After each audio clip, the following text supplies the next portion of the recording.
here's the thing, come to think of it, my 1 year mark working as an architectural designer is slowly approaching, and I had started working here on the 1st of November in 2021, and it's currently August, and I thought to document my time as I head out to lunch.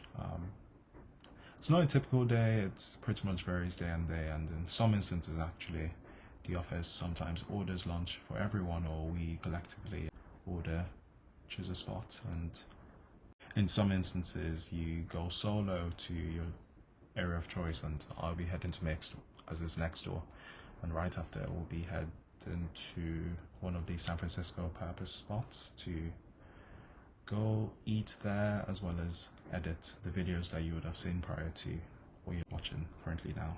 So yeah, I thought to document and give my thoughts thus far, and my experiences and my plans for the future. So I started working as an architectural designer by being interviewed by HR manager. Obviously, I would say the interview process, I would say it took like a month. So the HR manager interviewed me in the first week, got us sorted. The following week I got interviewed by a job captain in the architecture studio. Because they knew my background was both in interior architecture and design and in architecture, they felt that I could be easily utilized in both, as I also wanted to document my hours, as my goal is to become a licensed architect. So documenting my NCARB hours, it takes forever, so I kind of wanted to kill two birds with one stone and be able to gain the experience in both, so it's a win-win in the end. Right after being interviewed by the job captain in the architecture studio, there was a slight pause. I'd say like 2 weeks or 3 weeks pause.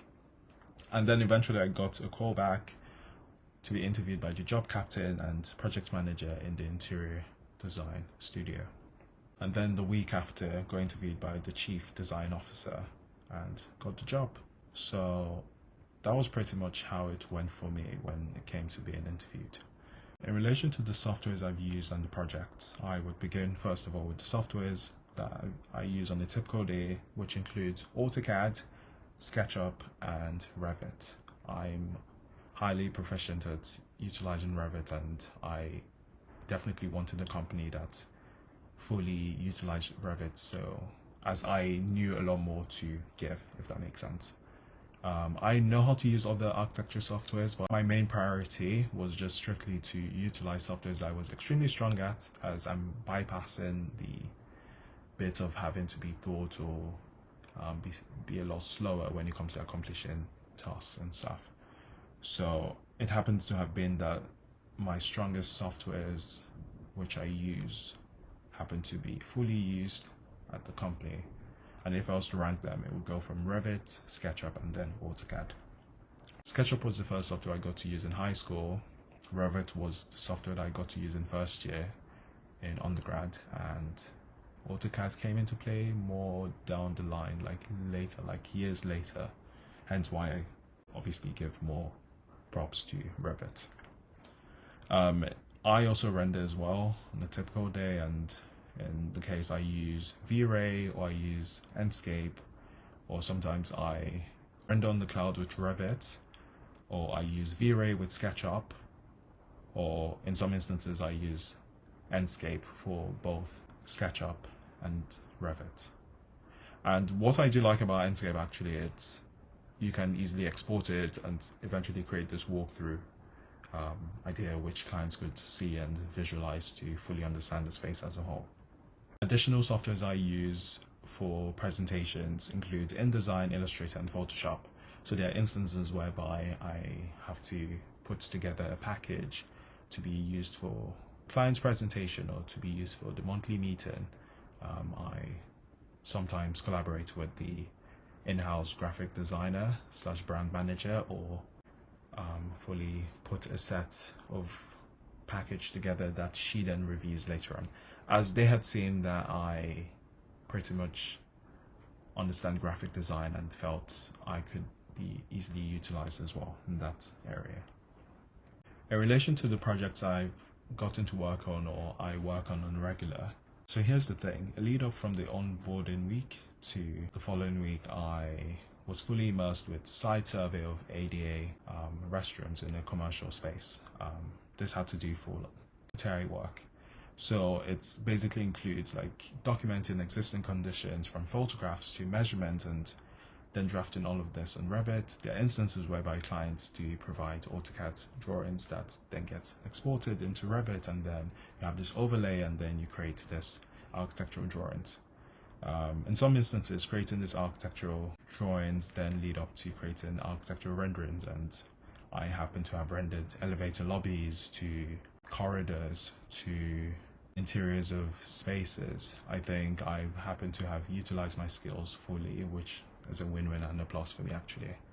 The phases that I have worked on so far includes the SD phase, the DD, and then the CD partially. So it's pretty much from creating architectural drawings on the regular across AutoCAD, Revit. I like more of the conceptual, realizing and imagining an overall design idea. I do like how something comes from nothing to something, if that makes sense.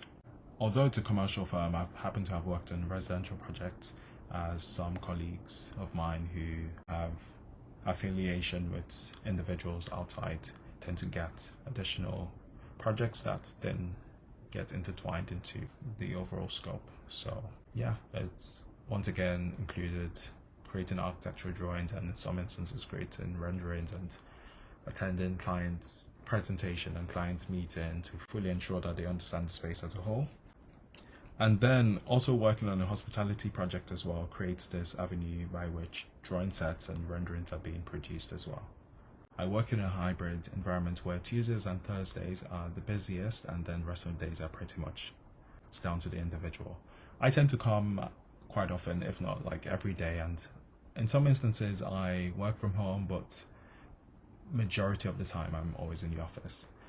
Sometimes I do come extremely early and then leave like midday and then just round up back at home. So it's pretty much down to the individual. A lot of my colleagues live outside San Francisco, some live in San Francisco. It's pretty much down to the individual, sort of the environment you like, as well as like certain factors as well that come into play.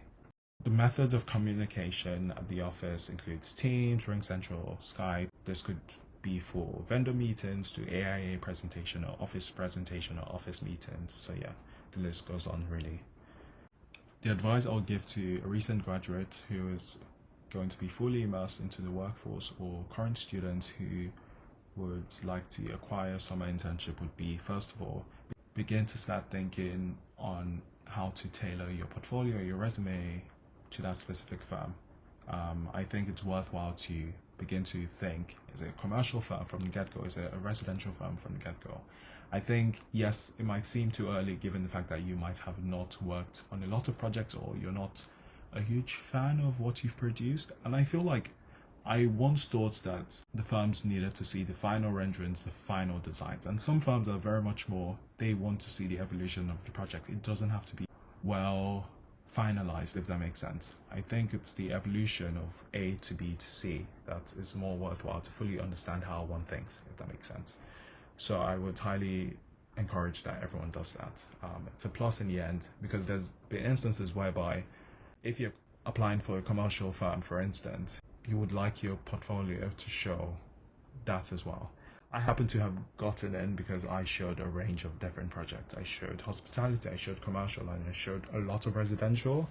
Although I have worked on a lot more residential than commercial, I think by incorporating all the aspect of my project I've worked on created the opportunity for me to play in multiple fields, if that makes sense.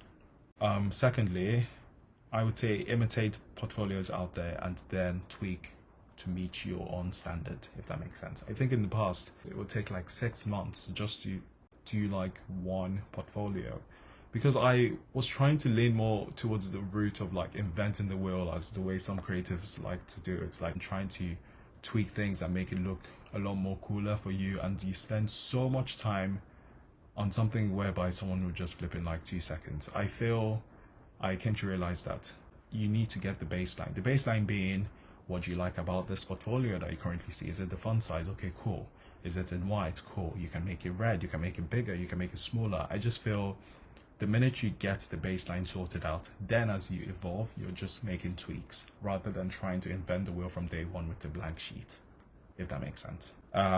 Lastly, it's also good to know your company's goals. I feel even while you're a staff, I think during meetings, it's good to ask and just keep realizing why you're there in the first place. I think sometimes you don't want to be someone who is working somewhere that come 5 years down the line or come 10 years down the line, you're sort of like, I didn't even bloody understand what, or I couldn't fathom where the company was heading.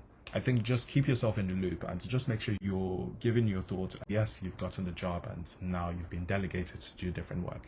You want to be someone who is sort of proposing ideas and giving thought and kind of being in the mix of things, if that makes sense. And with that being said, I was able to propose the idea of participating in an architecture competition, and as me personally, I wanted to document more hours towards my end goal, which is to acquire my architecture license. And I think it was fun to fully take on 2 architecture competition projects with my colleagues, one being more conceptually driven of the last nuclear bomb site, whereby you're creating an architectural design that fully immerses one into a space to educate them about the past life and to create an environment where they could celebrate and fully understand the meaning behind the structure. I do like how architecture can be highly impactful. The other architecture competition being Sky Hive, it was for a mixed-use high-rise building in a country of your choice. We had chosen Brazil. Its main purpose being commercial offices. It included other programming and amenities, whereby the ultimate goal was to fully encourage the idea of immersing the surrounding neighboring culture to fully create a melting pot where the city constantly flourished, if that makes sense. So it was in Sao Paulo, actually. So I'll be heading to paint on plein air now, and I was able to finish editing as much as I could, and as I only have like an hour, didn't spend too long here as I wanted to dedicate the rest of the time to painting on plein air. So I went to this location to paint on plein air. It's kind of through the cracks of the financial district. So I had marked the base in terms of like what exactly I wanted to paint, and then comes the security officer who then comes forth and then says, oh, what am I doing, sort of thing, and did I get permission? And I was sort of like, no, I didn't ask for any permission. I would just sort of like set up as I thought. It'd been in the public, I'm not necessarily blocking the way of anything. I felt it was fine. And then I then said, oh, okay, can I speak to the building manager? That just sounds like a Karen. So him and I, we walked all the way to his building where he works, and comes out the building manager. She then asks, so I hear you're about to paint on the building. I was like, oh, no. She was like, oh, is it graffiti? I was like, no, it's just painted on canvas. I'm just painting on an easel. Then she was like, all good. Left the building and walked back and began painting. Documented more stills, more motions, and eventually it was done and headed back to work, and that's it. That's that. Here's what I was able to fully document, and I enjoyed the process, obviously, and I think here's some more videos that are very spontaneous and more unplanned. I feel I do like videos that just come on the whim. I do like the fact that it was a decision that I made while I was in the office and literally just went with it, and I feel I want to do a lot more spontaneous videos, and yeah, here's the more spontaneous videos coming on. And don't forget to like, subscribe, do all that whole fun stuff people say and do, and yeah, and I will see you guys in the next video. See ya.